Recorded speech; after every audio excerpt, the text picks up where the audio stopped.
दोस्तों, एक रात की बात है। मैं सो रहा था और अचानक एक ड्रीम आया।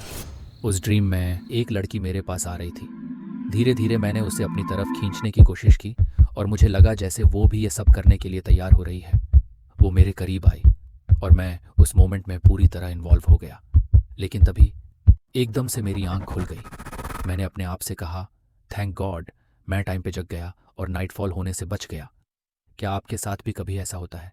मुझे बाद में समझ आया कि इसका एक रीज़न था। उस रात मैं सुबह जिस टाइम उठता हूँ उससे थोड़ी देर पहले उठ गया था। वॉशरूम गया और फिर बेड पर वापस आकर सोने लग गया। तभी मेरे दिमाग में एक बात चल रही थी, कहीं नाइटफॉल ना हो जाए। ये बात शायद मेरे सबकॉन्शियस माइंड में रह गई थी और इसी वजह से जब ड्रीम के एंड स्टेज पर था तब मेरी आंख खुल गई और मैं नाइटफॉल से बच गया। अब सवाल ये है, ऐसा होता क्यों है?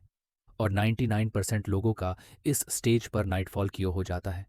इसका एक सिंपल रीज़न है। जब आप अपने रूटीन से थोड़ा पहले उठते हैं और वापस सो जाते हैं तो आपका माइंड और बॉडी कंफ्यूज हो जाता है। और अगर इस कंफ्यूजन के साथ गलत चीज़ों का विजुअलाइजेशन हो तो नाइटफॉल होने के चांसेस बढ़ जाते हैं। अब जानते हैं इससे कैसे बच सकते हैं। अगर आप सुबह अपने रूटीन से थोड़ा जल्दी उठ जाते हो तो उसके बाद दोबारा ना सोएं, क्योंकि ये ही एक कॉमन रीज़न हो सकता है नाइटफॉल का।